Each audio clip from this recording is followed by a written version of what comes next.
Halo Bapak Ibu, saudara sekalian yang dikasihi dalam Tuhan. Bagaimana kabarnya hari ini? Ya, senang rasanya kita dapat kembali berjumpa di dalam Bina Iman GKI Klasi Solo. Nah, Bapak Ibu saudara sekalian, pada hari ini sebelum kita memulai renungan kita pada hari ini, marilah kita bersatu di dalam doa. Mari kita berdoa. Tuhan yang bertata di kerajaan surga yang mulia, kami mengucap puji syukur untuk setiap aktivitas yang dapat kami lakukan, untuk setiap berkat yang kami terima hari lepas hari yang Kau berikan pada kami, sehingga kami dapat kembali berkumpul, kembali merenungkan firman-Mu di hari yang indah ini, Tuhan. Kiranya Engkau memberkati hamba-Mu yang Kau percayai untuk menyampaikan firman-Mu ini, agar apa yang diucapkannya hanya dari-Mu saja dan dapat menjadi bekal bagi pertumbuhan rohani kami di tengah dunia yang saat ini dengan kondisi yang lebih mencekam dari sebelum-sebelumnya. Dalam nama Tuhan Yesus kami berdoa dan mengucap syukur. Amin. Bapak Ibu saudara sekalian, bacaan kita hari ini terambil dari Injil Matius pasal yang ke-10 ayat 16 sampai ayat yang ke-25. Matius pasal 10 ayat 16 sampai 25. Mari kita baca. Matius 10 ayat 16 sampai 25. Penganiayaan yang akan datang dan pengakuan akan Yesus. Lihatlah, aku mengutus kamu seperti domba ke tengah-tengah serigala. Sebab itu, hendaklah kamu cerdik seperti ular dan tulus seperti merpati. Tetapi waspadalah terhadap semua orang, karena ada yang akan menyerahkan kamu pada majelis agama, dan mereka akan memisah kamu di rumah ibadatnya. Dan karena aku, kamu akan digiring ke muka penguasa-penguasa dan raja-raja sebagai suatu kesaksian bagi mereka dan bagi orang-orang yang tidak mengenal Allah. Apabila mereka menyerahkan kamu, janganlah kamu khawatir akan bagaimana dan akan apa yang harus kamu katakan, karena semua itu akan dikaruniakan kepadamu pada saat itu juga. Karena bukan kamu yang berkata-kata, melainkan Roh Bapamu, Dia yang akan berkata-kata di dalam kamu. Orang akan menyerahkan saudara-saudaranya untuk dibunuh. Demikian juga seorang ayah akan anaknya. Dan anak-anak akan memberontak terhadap orang tuanya dan akan membunuh mereka. Dan kamu akan dibenci semua orang oleh karena namaku, tetapi orang yang bertahan sampai pada kesudahannya akan selamat. Apabila mereka menganiaya kamu dalam kota yang satu, larilah ke kota yang lain, karena aku berkata kepadamu, sesungguhnya sebelum kamu selesai mengunjungi kota-kota Israel, Anak Manusia sudah datang. Seorang murid lebih daripada gurunya, atau seorang hamba daripada tuannya. Cukuplah bagi seorang murid jika ia menjadi sama seperti gurunya, dan bagi seorang hamba jika ia menjadi sama seperti tuannya. Jika tuan rumah disebut Beelzebul, apalagi seisi rumahnya. Demikian bacaan kita pada hari ini. Berbahagialah bagi kita yang senantiasa mendengarkan dan merenungkan firman-Nya. Nah, Bapak Ibu saudara sekalian, bacaan hari ini menunjukkan seperti apa sih pengutusan yang diberikan Tuhan kepada kita. Ya, benar. Pengutusan diberikan oleh Tuhan Yesus pada kita, umatnya yang percaya akan pengorbanannya di kayu salib. Yesus berkata di dalam bacaan ini, ayat yang ke-16, lihat, aku mengutus kamu seperti domba ke tengah-tengah serigala. Sebab itu hendaklah kamu cerdik seperti ular dan tulus seperti merpati. Kita diutus oleh Tuhan sebagai anak-anak yang telah diselamatkan, orang-orang yang telah diselamatkannya dari jurang maut. Kita diutus oleh Tuhan untuk masuk ke dunia di mana kita nggak tahu apa yang akan terjadi.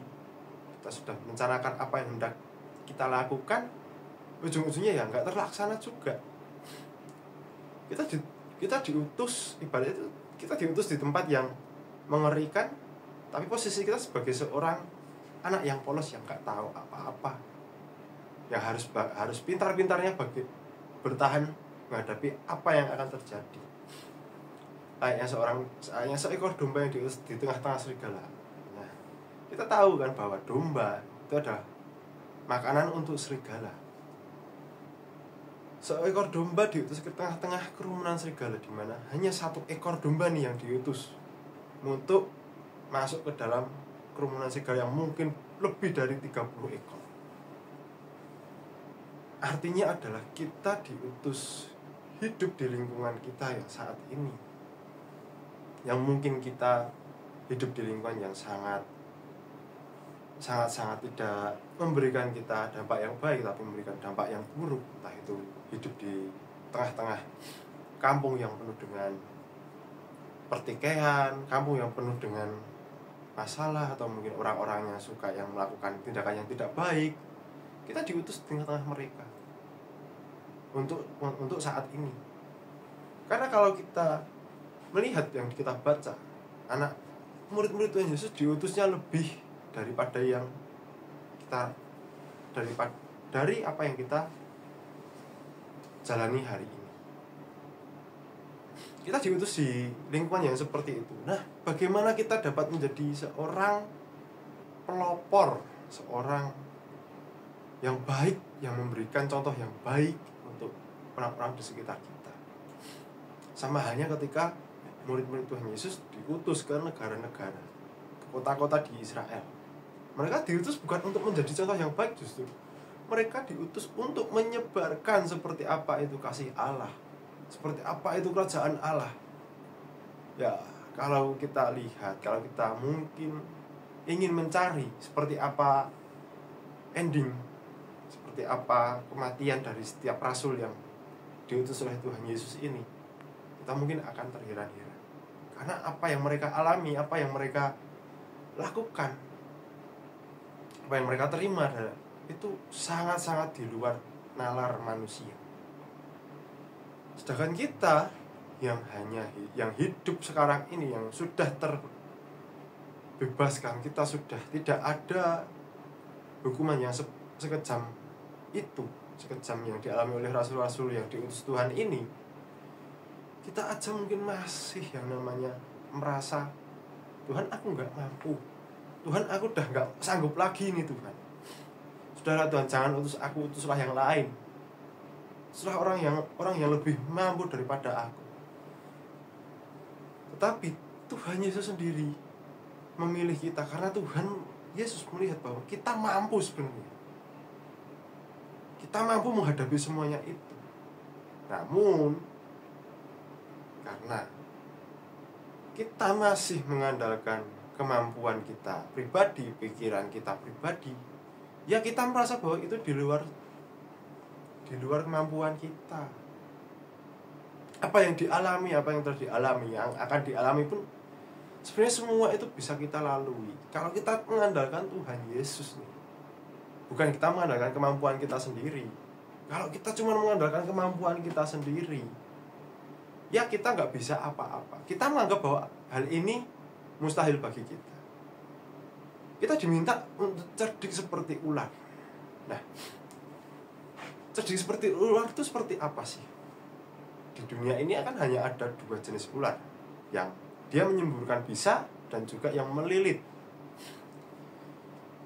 Kita lihat aja dari kedua jenis ular ini, mereka punya kemampuannya masing-masing. Yang pertama, ular yang berbisa ini ketika menggigit menyuntikkan racun ke mangsanya. Bagaimana cara mereka bertahan hidup adalah seperti itu. Yang melilitkan badannya pun, bagaimana cara ia mendapatkan makanan adalah dengan melilit mangsanya hingga mati, baru dimakan. Begitu pula dengan yang berbisa, ketika sudah disuntikkan bisanya ini ke dalam tubuh mangsanya pasti akan lari. Mangsanya akan lari dan akan mati. Nah, ular ini tinggal ngikutin aja jejaknya kemana, akhirnya dia mendapatkan makanan. Nah, Tuhan itu minta kita untuk cerdiknya seperti apa ya? Seperti ular. Kita berusaha, kita melakukan sesuatu dengan cara yang cerdik dan efisien. Efisien itu bagaimana? Ya efisien nggak terlalu buang-buang tenaga untuk kita, nggak terlalu memberikan kita beban yang berat. Tuhan meminta kita tuh seperti itu sebenarnya. Kita berpelayanan di lingkungan masyarakat itu dengan cara yang cerdik, bukan dengan cara kerja keras. Nah kalau kerja keras kita cuma bisa menyelesaikan satu kasus, sedangkan kalau kita cerdik bisa menyelesaikan 3 kasus, ya kita lebih baik pilih yang cara yang cerdik ini. Kita bisa menyelesaikan 3 hal sekaligus daripada kita hanya menggunakan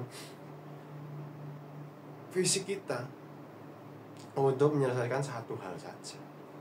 Nah, pertanyaannya adalah, kecerdikan ini kita dapat dari mana? Nah, kecerdikan ini kita dapat dari Tuhan. Tuhan Yesus sudah memberikan kita kecerdikan sebagai manusia. Tuhan Yesus memberikan kita akal yang sehat, pola pikir yang baik. Tentunya akal yang kita miliki bisa memberikan kita cara berpikir yang cerdik. Cara berpikir yang cerdik itu gimana? Ya ginilah. Misal ada satu masalah yang terjadi di kampung. Katakanlah baru kerja bakti, ternyata ada alat yang kurang atau alat yang rusak. Kerja bakti di kampung, katakanlah bersih-bersih lingkungan sekitar, membuang sampah ke tempatnya. Nah, ternyata tong sampahnya atau mungkin ternyata alat yang digunakan untuk mengangkut ke tempat pengumpulan sampah ini rusak. Lalu kita bagaimana? Kalau kita mengandalkan kerja keras, kita pasti mengusulkan kita perbaiki alat itu. Ya memang kita perbaiki alatnya bisa, tapi pertanyaannya adalah, apakah waktunya efisien? Apakah waktunya benar-benar bisa selesai dalam sekejap? Enggak. Perbaikan alat bisa membutuhkan lebih dari 1 jam mungkin, kalau rusaknya parah. Kalau rusaknya ringan pun, ya paling enggak 30 menit ke depan kita sudah menghabiskan waktu untuk hal itu. Lalu kalau seorang yang berpikir cerdas itu bagaimana? Mereka akan memberikan solusi. Solusinya itu seperti apa sih? Misal nih, ternyata dia di rumah punya mobil pick up. Diberikanlah itu mobil pick up. Yuk diangkut pakai mobil gua aja ke tempat ini. Itu jauh lebih cepat daripada kita mengandalkan memperbaiki alat yang rusak entah itu roda 3 yang kita gunakan, yang dimiliki oleh kampung kita, atau mungkin roda 3 yang kita pinjam dari pemerintah. Kita bisa berpikir secerdas itu sebenarnya. Tapi karena kita mengandalkan kemampuan kita sendiri, kita nggak bisa berpikir seperti itu. Jadi kita sebagai manusia, sebagai umat Tuhan yang sudah diutus oleh Tuhan untuk menjadi terang dan garam bagi lingkungan sekitar kita, kita juga harus bisa menjalankan tugas ini dengan cerdik, sehingga apa yang kita lakukan memberikan hasil yang maksimal, bukan hasil yang minimal. Nah, selamat menjalankan misi dari Tuhan, untuk menjadi domba di tengah-tengah serigala yang haus akan darah, dan marilah kita menjadi domba yang memiliki kecerdasan. Marilah seperti ular. Marilah kita menjadi umat Tuhan yang memiliki kecerdasan seperti ular dalam menghadapi segala sesuatunya. Mari kita kembali bersatu di dalam doa. Bapa, kami kembali hadir ke hadirat-Mu. Kami mohon ampunan-Mu karena mungkin kami sebagai manusia, sebagai umat-Mu, kami masih sering mengandalkan kemampuan kami sendiri, Tuhan. Kami tidak mendengarkan apa yang Kau kehendaki. Kami tidak mengindahkan apa yang Kau kehendaki bagi kehidupan kami, Tuhan. Ya Bapa, tolonglah kami, jamalah akal pikiran kami, hati kami, agar kami dapat menjadi umat-Mu, menjadi orang yang memiliki kecerdasan seperti ular dan memiliki hati yang setulus merpati. Kami dapat membantu orang-orang di sekitar kami tanpa mengharapkan imbalan. Jamalah kami agar kami dapat menjadi orang yang bisa membantu tanpa memikirkan apapun yang akan terjadi, bisa membantu tanpa harus memikirkan timbal balik apa yang akan kami terima. Bantulah kami agar kami dapat menjadi pribadi yang setulus merpati, yang penuh dengan kasih, seperti yang telah Engkau ajarkan, yang sudah Engkau contohkan di dalam diri Yesus Kristus Tuhan kami, yang rela untuk mengorbankan nyawanya untuk menebus dosa kami, baik yang telah kami lakukan maupun yang akan kami lakukan nantinya. Ya Tuhan, yang menjagai kami, menyertai kami dalam kami proses agar kami dapat menjadi perpanjangan tangan-Mu untuk orang-orang di sekitar kami, dan kami dapat memuliakan nama-Mu di dalam setiap aktivitas kegiatan kami sehari-hari. Dalam nama Tuhan Yesus kami panjatkan doa kami ini ke dalam tangan. Amin.